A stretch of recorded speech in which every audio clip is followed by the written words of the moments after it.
Here we are today. I'm with Emirates Golf Club and I'm with Sandy from the Padel School. Thanks for joining us. Pleasure. It's actually my pleasure to have you in the hot seat this time because about a year and a half ago you were asking me questions. Yeah. So today I get to ask you. So today what I wanted to touch on was obviously the Padel School. You started it now about 8 years ago. Started with online videos. We all know why you started it, because you couldn't find quality English content and you wanted to put something out there for the people, and you've done an amazing job of that. You have a huge amount of followers. But how's the day-to-day now? How do you keep up that rhythm of content? It's difficult. I think maybe probably a good place to start would almost be what I'm doing day to day, you see, because now not only am I making social media content, but I'm making content for our platform. So we put out a weekly piece of exclusive content on our platform, plus all of our courses and our roadmaps and everything like that on the padelschool.com, as well as our social media content. So it's definitely a lot of work making the content, and that is a big part of what we do. I generally focus more on our platform stuff because that's our members. They're the ones sending in their videos. They're the ones really working to fix their game. So when we make a course, it's because those members need a course, and so we do that. I mean, social media is difficult, right? When you've probably published in the region of 5,000 videos on Padel, how many new subjects are you going to come up with? How many videos on the bandeja can you really do? It's interesting you say that, though, because I've literally just done a class on the bandeja, and it's our group there, and they say, oh, I didn't realize this and this, and they'll ask me questions, and there'll be questions that I may not quite have covered, something like, leading with the hand and opening the face slightly, and I haven't done a YouTube specifically on that. So whenever I do clinics, and I mean, a lot of my day-to-day is clinics, right? Like, I don't think people realize how much time I spend in person on court with players and large groups of players. But whenever we do that, then I'll always get almost fresh ideas, fresh content, and that does make it easier. Yeah, I mean, that's the issue with the social media we have today. It's endless content, isn't it? It's an endless feed. Constant content is being posted, and you need to remain relevant and always new stuff. So do you have a calendar for it, and on how many different platforms are you posting? Yeah, we have a calendar, a scheduler, so everything is automatically scheduled, and we try and be as in advance as we can. I mean, I think we're posting across every platform that we can, really. I mean, Facebook, Instagram, YouTube, TikTok, we have a podcast, we do a weekly blog, we do our newsletters for our members. But we couldn't do it if we didn't schedule it up. Like if it wasn't in a calendar and planned, we would really struggle. And we do a monthly challenge for our members. So this month's challenge is the Vibra, and so we'll do 11 videos for the Vibra for our members with challenges thrown in to work on their game. So we'll do a challenge every month as well. So it's not social media, but it's more it's more content. Yeah, it's more targeted towards the people that you have already on your platform. So how many members do you have currently on your platform? We've got about 750. So I mean, this platform has been, we talk about the business side of kind of online coaching. This platform has been really difficult to put together in terms of time, in terms of finding the right team to develop it, having the systems all set up the way we want them. We wanted to have a roadmap so that if you're a beginner player, you have a roadmap so that courses followed each other and they were all within that certain way. And little things like that required different plugins and different softwares, etc. And so that has taken quite a while to develop. And it really, we launched it properly, probably in about, I think it was end of May, June time. And then, gradually it's been increasing, but it takes time. It takes time to do these things. Yeah, I mean, everyone sees you on social media and they see the videos and it's, oh, Sandy, it's nice. You put some videos on Instagram. How many followers do you have now? In the hundreds of thousands, are we? Yeah, I think 160 something. Which is quite impressive, but I think a lot of people don't realize the effort that it takes to get there. So, I mean, people want to be influencers, let's say. How long did it take you, and how many pieces of content to get to that 100,000 followers? You also have to remember that I was doing this at a time when not many people were doing it, like Padel. Now, I mean, everyone is a Padel expert. So you know, at the time of doing it, it took quite a while. But it's very much like, you know, peaks and troughs. So you'll go through a phase for almost no reason. A certain type of content will do well for a while, and then, you know, what ends up happening is others copy, and then there's more people doing it, and then it doesn't, you know, it then plateaus a little bit and things like that. But it takes time, and importantly, it takes consistency. Like, you got to think YouTube, I don't know what we're at now, like 120 or something thousand, but I haven't missed a weekly post for 7 years. So it's like, it's consistency and organization. You know, those are like the two big things. Yes, you need to have good tips, and you need to explain them clearly, and you need to really understand the player. This is why I do so much in-person stuff now, because it, like, you know, even this morning I've had 24 players, and I, like, the more time I spend with those players, the more I get to know them, and therefore the more I target my tips and my content for them. That makes sense, because when you put something online, it's kind of a shot in the dark, isn't it? You're going to a very broad audience. But are you kind of basing that video on an experience that you had with someone? So in a way, it is targeted back to that individual that raised this question or that had a certain limitation?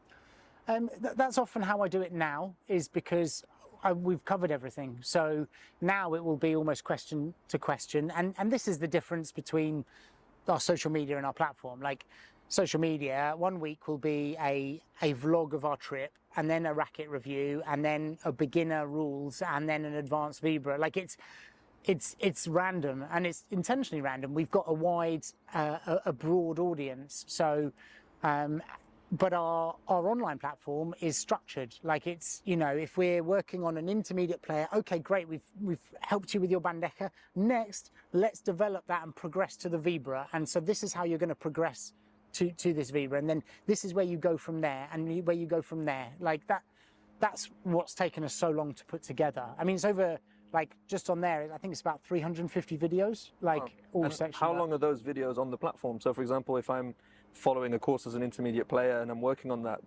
volley or bandeja, how long is each video, and what's the interaction like? Roughly, some are longer than others, depending on the difficulty. Like, our double glass course is a bit longer because it takes a bit more, but roughly each course is 8 to 10 videos, and they're similar to the YouTube. There'll be 4 to 6 to 7 minutes, something like that. We feel like that's a good length of time for people to concentrate, take 1 to maybe 3 tips from a video, go away, practice, come back, focus on something else, go back, practice, etc. Yeah, I mean, that's a challenge, isn't it? Taking from in-person training to then video training, because you have no feedback from the player. But are you getting that feedback? Are they writing to you through the course? How does that So we have a private members group. Originally, it was part of our software, but now it's on Facebook, because it was just so much easier. It has all the tools, so we do live calls on there. But yeah, players send in their videos. And actually, what we find is we always encourage people to get a tripod as quickly or as soon as they can, and start videoing. And what we find with a lot of the players is they'll take a video and then they won't send it in because they've actually seen themselves what they're doing. And so they're now analysing their games better, which is where we want to get to, really. Yeah, if you can get that self-awareness of what your own flaws are, you can start to work on it, and once you know what you're doing.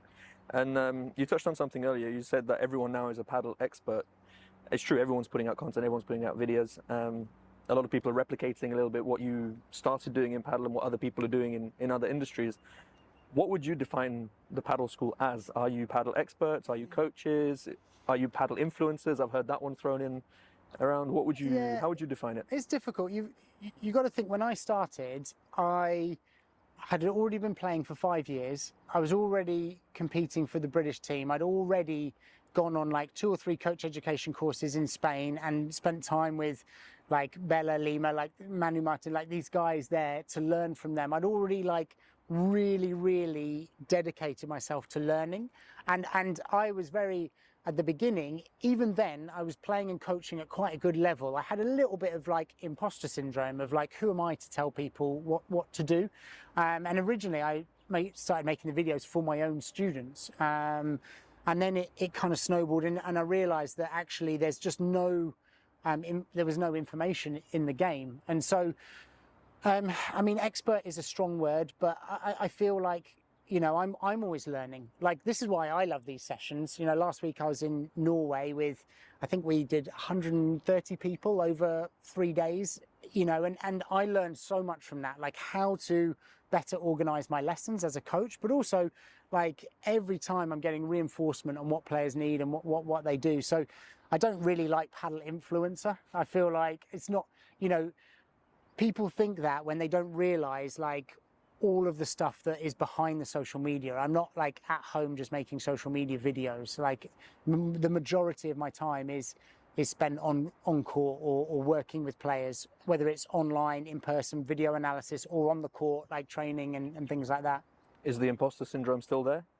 No. It's gone? Good. Yeah, it's gone. I mean, it's one of those that you just think, look, as soon as I realized I was helping people, that it went. Because I don't, I'm not posting videos for, LeBron and Galan to learn what they should do with their tactics against an NO and Super. Like, that's not my target. I'm not trying to do that. My target is recreational players, and I know, I've had so many reinforcements that I can help them that, I know it's beneficial for them. It's very positive, the impact that you have, and obviously you came to visit us in Padel Art, and the impact from all the players was very positive as well then. And I just arrived and you were finishing a clinic here in Emirates Golf Club and everyone left with a smile on their face. And I guess that's what you're going for, isn't it, really? And people go away with 1 or 2 tips and they keep playing and then they improve on their game. It's definitely that. And it was a pleasure being at Padel Art. And it's the same, right? Like, you go on, you do the session, and I always do it as a wrap-up. I don't know if you heard my wrap-up at the end, but it's like, right, what are you taking from this session? What 1 or 2 things are you taking? I'm not encouraging them to take 15 things away because they can't focus on that. It's like, what 1 or 2 things are you going? And for me, this is what good coaching should be, that, you finish your session, you wrap it up, you say to the player, like, what are your mini goals now with your game? What are you going to work on? And then next time you come back to our lesson, we'll check on how that's going, and then we'll look at giving you the next goals. And it's a shame here because most of the stuff is I'm with them for 2 hours, which is okay, but it's not like when we do our paddle holidays, I'm with them for 4 days, and so then we get a group of 16 and we're with them for 4 days and we make real changes. Or if you're coaching at a club, you see them on a weekly basis over the period of 6 months, and you can make real change there. Yeah, you can build on their progress. So when's the next paddle holiday? The next paddle holiday, we've got quite a few coming up actually. Cool. Ibiza, end of April. I'll be there. It's full, unfortunately. Choose well the locations, don't you? Yeah. We got Tenerife and Portugal that have just come on. Ibiza one is full. We're doing a ladies only one in Portugal as well with a group. It's something actually that we organise with clubs. So if a club wants to, we could do a paddle school, Padel Art holiday. Sure, we can do it in Scarborough or somewhere in Yorkshire. Yeah, exactly. Somewhere nice. Yeah. With a bit of sun, a bit of nice weather. We've just covered a little bit of how you work with the paddle school and what you've done so far. So where are we going? What's the future? Where do you see the paddle school in another 7-8 years? Yeah, I think, one thing, I obviously lived in Dubai. So I lived here for 10 years and I was in a very comfortable job. It was a job that I really enjoyed. I learnt loads. I am forever grateful for that role. And when I moved to the UK, I've gone really from a whole new perspective now of trying to run a startup business. And which, believe it or not, is not as much time on court and is more time administration, paperwork, making sure you're registered for this, that, you're paying your VAT, you're doing all of these other bits that go along with that business. And when I first started, I was on my own. Now I've got my brother that works with me at the paddle school. But again, it's like the more we want to do, the more plates we are spinning, and therefore it's difficult. So when we talk about where we want to go, I would love to almost consolidate this now and have everything set up, get people to come in and stabilize the social media content, if as an example, or the platform, and really start to grow. And I mean, we've done a lot of work with coach education. One of the reasons we came to Padel Art originally was for training the coaches, and we do that a lot. And I want to really work on a formalized structure. And hopefully this year, we're also going to see a couple of paddle school academies that will come out where we have full influence over the program and the coaching and the training. That's exciting. Plenty Yeah. of things to come. Yeah, And I think it's great that you touched on consolidation and keeping the quality. And a lot of people do get too carried away and they just want eternal expansion and go bigger and Yeah. bigger and bigger. But I think you go in the right direction by trying to keep the quality there and consolidating the whole thing. So we touched on building followers and building your social media, but can you actually make any money from it? I mean, just for almost full transparency, across all of our social media, so given that we're across all our platforms, we make about $1,200 a month from YouTube, and that is getting on average there between 1 to 2 million views a month. Okay, and across all of our platforms, including TikTok, Instagram, etc., we get about 8 million views a month across everything. And YouTube, we make that, but then through other social media, like we don't make anything. Yeah, there's no money coming in through Instagram, right? No. But I guess that's just the visibility and getting out there, and then it brings people in. It helps you get sponsors. Right? So if you were going to do this and you wanted to, you know, for those people that are pushing their social media, it helps you to get sponsors. It also depends on what type of content you're making. You know, there's quite a few paddle kind of, I would say that they do advice, but they're doing it in an entertaining way. You know, we wanted to be an authority in the industry, so we wanted to be, you know, the coach educators. We wanted to be the industry leaders, etc. But you don't have to be. If you want to make more entertaining content, like, go for it. And brand deals is probably where that would go. We are like quite fussy with brands because we want to make sure that we are getting the best from the brand and they're getting the best from us. And so, you know, we have done deals in the past where, you know, we'll have a brand and then it's almost like we're not pushing towards the same goal. You know, they are wanting us to promote their brand or product or whatever it might be, but we only really take that on if we feel like it's good for the players, like if it's something that will help the public, like, you know, the general recreational player. But it's not easy, like to make money on socials in a niche sport. You know, it's pretty small. It's still a growing sport though. I mean, yeah. Obviously since you started that, it's continued to grow. And then as we were talking about the money, what other revenue streams do you guys have with the Padel School? So obviously you got this $1,200 for 8 million views across all socials pretty much a month. Doesn't seem like a lot of money for the amount of views that you're getting. It doesn't cover our editor. Doesn't cover your editor. No. Okay, yeah. And then, so where's the rest of the money coming from to fund all of this? Because you're not driving around in Rolls Royces and flying first class, are you? Unfortunately not. No. You know, so and this was part of the work we've done with the platform, because that subscription, you know, that's £15 a month or £12 a month if you pay every year. So, you know, that model is a good model, but my God, it's been hard work to get it to a place where we felt happy with it to put it out there and charge that. That has not been easy. That's been a lot of different agencies we work with, a lot of different freelancers. We've eventually got that. We've spent way more on it than we've received to this point. And then our work with in-person stuff. Yeah. And that's also not easy, because when we set up a paddle school clinic, they're expecting me or Tom. Now Tom's a well-known face with the brand, but initially not. But so it's not truly scalable. And we talk about things we want to do in the future. To be able to scale is something I really want to work on, and that's why I want to do academies. That's why I want to train coaches and have them present on our social media and grow like that, because I just don't. Yeah. For me, as the face of it, I don't want to always be the only one that has to be on court. Yeah, I mean, if you have to be there for every single event, then you can't be everywhere and you can't scale to the point that you want to.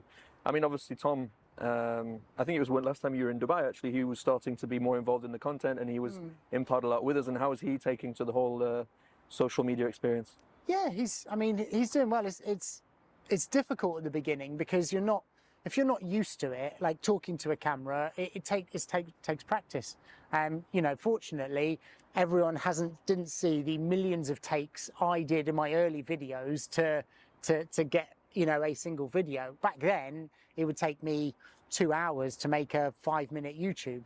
Now it takes me about 12 minutes, you know, so it's like, it's practice, and he's getting better and better, and he's training a lot in Madrid. So, you know, for him, he's a perfectionist. He wants his level to be as high as possible, and he's training really hard. And you know, while you're doing that, it's trying to maintain the business. It's a bit like here, when I'm here this week, you know, these 5 days I'm on court 6 or 7 hours a day doing the training. It's like, it's only Tom and I that are answering the emails when I go back home. So last week we were in Norway together. Both of us are on court for that period of time. We get to the end of Norway and we've got a mountain of like emails and admin that we've got to get back to people. We've got to, you know, be registering all our stuff for the UK and things. So that's another thing, that this being able to streamline or grow is almost like keep the quality, but consolidate and get a team that is making all of that bit easier. Yeah, I mean, your operational cost on a monthly basis must be pretty high. I mean, you mentioned obviously your editor, there's you, there's Tom, you have obviously freelancers, that with Nick is also with you guys. Yeah. So I mean, operation on a monthly basis, you need to cover already a certain cost. You managed to do that just with the subscription through the platform plus the YouTube views, or is it? Yeah, and great question. Like initially, when we were setting up the platform, a lot of the work I would do in person would go to those costs. You know, which was difficult, and Tom and I weren't paying ourselves. You know, I've gone from Dubai, like, you know, paying myself here to paying in the UK. Like we didn't pay the first year. We barely paid ourselves to get this rolling, mainly because the agencies, you know, the web developers and things like that are quite expensive. So all of our in-person stuff was going towards that. Now the platform covers itself mostly. So that's good. But when you start doing paid ads or you start doing these things, these are all expenses. Yeah, and it goes down pretty quickly once you start throwing a few. Yeah. Yeah, I mean, you spend obviously quite a bit of time in Dubai, having worked here before. You have good relationships with a lot of the people here and the clubs here. Obviously, you've been to Scandinavia, you mentioned Norway. I think you've been to Sweden as well, Iceland even. Finland, Norway, Denmark I've been to. Okay. I haven't been to Iceland yet. Spend some time in Spain, obviously. Where next? Where's the paddle school going next? Our next trip, so I get back from here and then I'm going to Portugal. So we've got a trip in Portugal, and then I got a few UK-based clinics. Then I'm in Doha, and then Ibiza for the holiday. I'll be in US probably at some point after that, like Florida area probably. I mean, this next period of couple of months is a lot of travel. Okay. It's just, yeah, because the game now is emerging. You know, 6-7 years ago when I was starting, English-speaking countries didn't play. Like I wouldn't go on a US trip because no one had started. The UK was barely starting. You know, but now, you know, all of these places are really growing, and there's places I really want to go to that I haven't yet. Places like South Africa, I know the game is taking off there. You know, the kind of Bali, like Asia kind of area is growing really quickly as well. Yeah, Bali, Thailand also is getting very big. The US, obviously you touched on that, but do you think that paddle will overtake pickleball in the US? When you say overtake, I don't think it will overtake. I think it will stand as a game on its own. I think it, you know, like, I don't know anyone that has played pickleball first and then played paddle and not enjoyed paddle.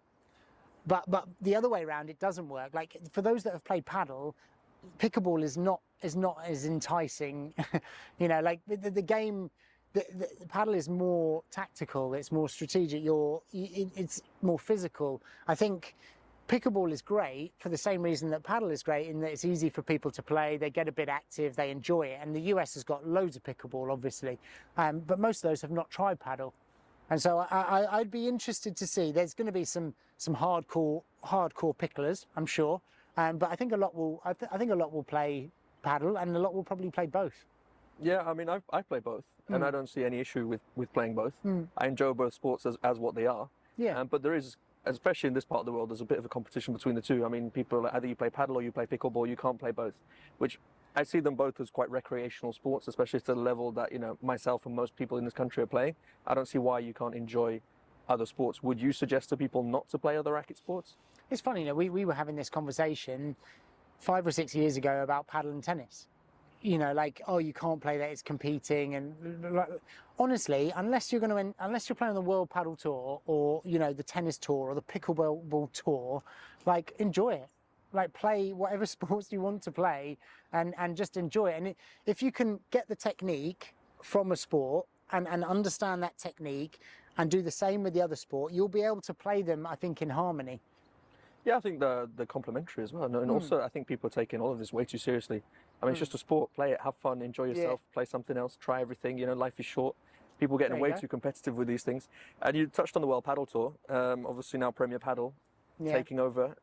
What's your thought on that? I think it'll be good. I think in the long run. I think this year it'll be quite interesting. I mean, the World Paddle Tour previously was a well-oiled machine in a way. They had all the teams to do it. They knew what they were doing. They were only in certain locations. They kind of did a good job of you know, launching tournaments and holding events. Premier are quite new to this, and they are now trying to do, you know, what, I don't know the number, but 24 events worldwide. Like, the first one's in Saudi. You know, like, so it's not an easy job, and they haven't got the tournament team to do that. And I mean, I don't know how involved like the FIP are, for example, in Premier. Obviously, it comes under the FIP, but you know, they've obviously got some work to do for them to get organised. I mean, they're still only showing the tournament schedule like 4 to 6 weeks in advance for essentially pro players, and European and World Championships, you know, being announced at last minutes and things like that. So there's still work to do, but I think it's the right direction. Yeah, I mean, hopefully it will go well. I mean, the feedback I've had from players especially is that you touched on the fact that it is all over the world. And for the players to travel and, you know, the hotels, the flights, you go through 1 round, 2 rounds, you're not really making any money, and you've got to fly to the other side of the world, the fatigue. Obviously, tennis players do it, other sports do it, but the money is obviously a lot higher as well in, for example, tennis. So it'll be interesting to see how the players react to this schedule that all of a sudden is all over the world. Yeah, I don't think the players initially were a huge fan of it, but I think the money will be a lot higher than it has been previously, and so it's putting it closer to sports like tennis. So I don't think they'll be complaining by the end of the year, I imagine. Looking forward to seeing what happens, and wish them all the best. Yeah, it'll be good. So Sandy, thanks for taking the time. Thanks for having a chat with me. I'm sure we'll do this again in a very short future when you come back to Dubai again. Can't wait. Looking forward to seeing you soon. Take care. Cheers, man. Cheers.